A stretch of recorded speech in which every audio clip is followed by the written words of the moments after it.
Section 1.4 Interactive Assignment Objective 2. The Human Resource Department at a certain company wants to conduct a survey regarding worker benefits. The department has an alphabetical list of all 5,958 employees at the company and wants to conduct a systematic sample of size 70. First question is, what is K? So, remember that in the guided notes, we want to find the first three steps in obtaining a systematic sample is number one, if possible, approximate the population size. So for step number one, we can see that there are how many employees? That means that capital N represents the population, so that's 5,958 employees. Step number two, what is the sample size? Well, the sample size, lowercase n, is equal to 70. Now in step number three, in order to find K, we're going to take the population size and then divide it by the sample size, which is 5,958, and then we're going to divide that by 70. So let's go ahead and do that on our calculator. So in here we have 5,958. We're going to divide that by 70. Okay, so there is our result. So let me go ahead and copy that.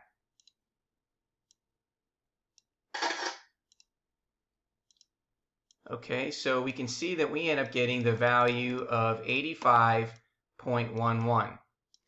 Right, so we're getting 85.11. Now recall that in order for us to solve for K, we're going to round down. So K is going to equal 85. So let's go ahead and put that result in. So for K, we're going to put in the value of 85, check our answer, and there is our result. Okay. Our next question says in part B, determine the individuals who will be administered the survey. We're going to randomly select a number from 1 to K.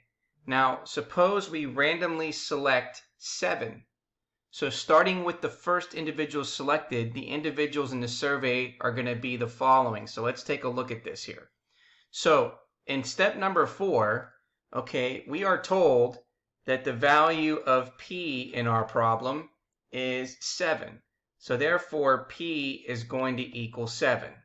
Now in step number 5, if you notice here, this is the first number. So there's P, and then the second number is P plus K, and then we have P plus 2K, which is the next number, and then the last number here is P plus N minus 1 times K.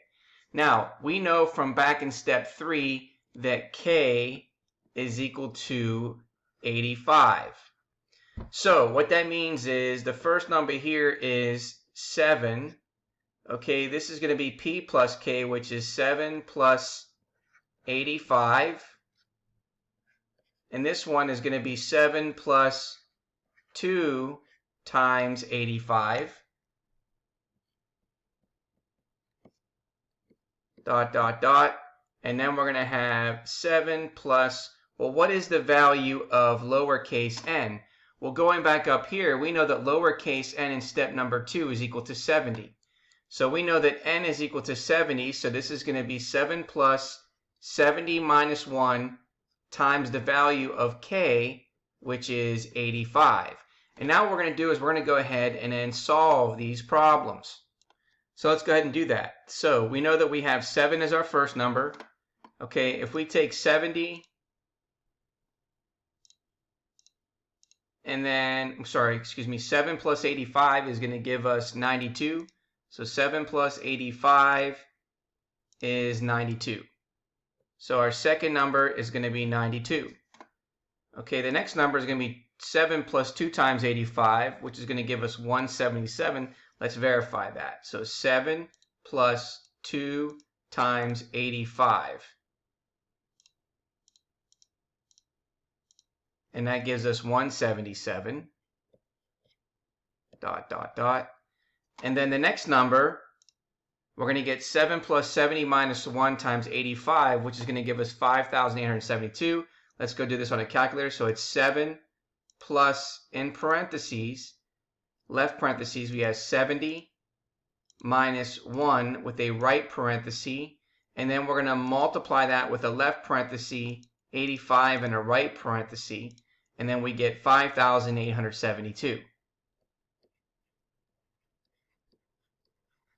So that means our first number is 7, our second number is 92, our third number is 177, and then the last number is 5,872. So let's go ahead and put that in our problem to make sure that we're correct. So again, the first number was 7, the second number was 92, the third number is 177, and then the last number is 5,872. Check our result, and there is our answer.